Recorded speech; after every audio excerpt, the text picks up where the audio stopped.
وأعطي الكلمة إلى سيدة السفير ممثلة الولايات المتحدة الأمريكية، فلتتفضل.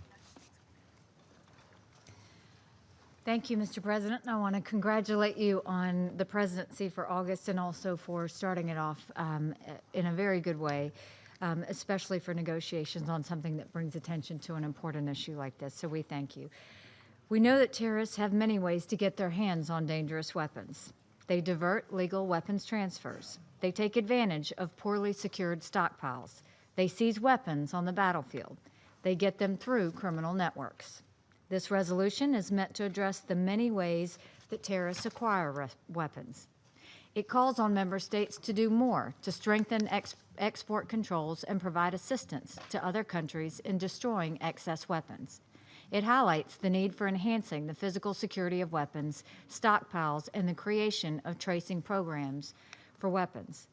It sheds a spotlight on the killing potential of improvised explosive devices. It encourages public-private cooperation to prevent the transfer of IEDs, drones, and light weapons to terrorist organizations. Most importantly, it calls attention to the obligation of all nations, particularly those who profess a concern about weapons falling into the hands of terrorists, to enforce UN arms embargoes. This council has been clear in prohibiting arms transfers to Yemen, Somalia, and other places. And yet we know weapons continue to flow across borders in open violation of Security Council resolutions. For some member states, this is an issue of extreme hypocrisy. For all of us, it is an unacceptable stain on this council's authority that must be removed. It's true that we have made great progress against ISIS and al-Qaeda in recent months.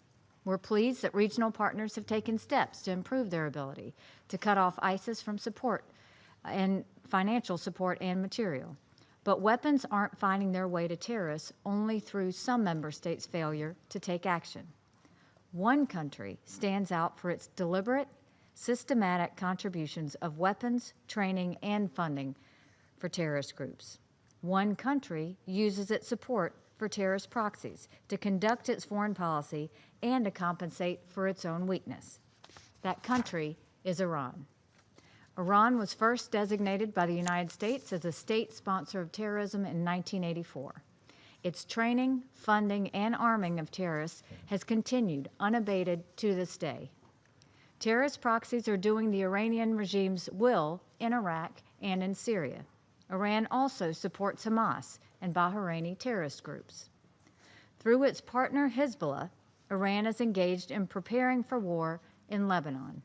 It is building an arsenal of weapons and battle-hardened troops. We applaud the message at the heart of this resolution, that the international community must work together and do more to prevent weapons from falling into the hands of terrorists.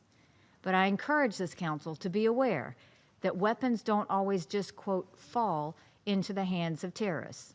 Too often, they are pushed. This is the threat we face today in Iran, and it is one that no amount of technical cooperation or security upgrades will diminish.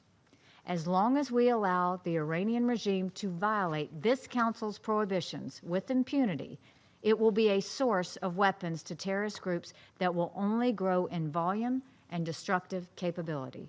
The United States will continue to raise this issue of Iranian noncompliance with international obligations at every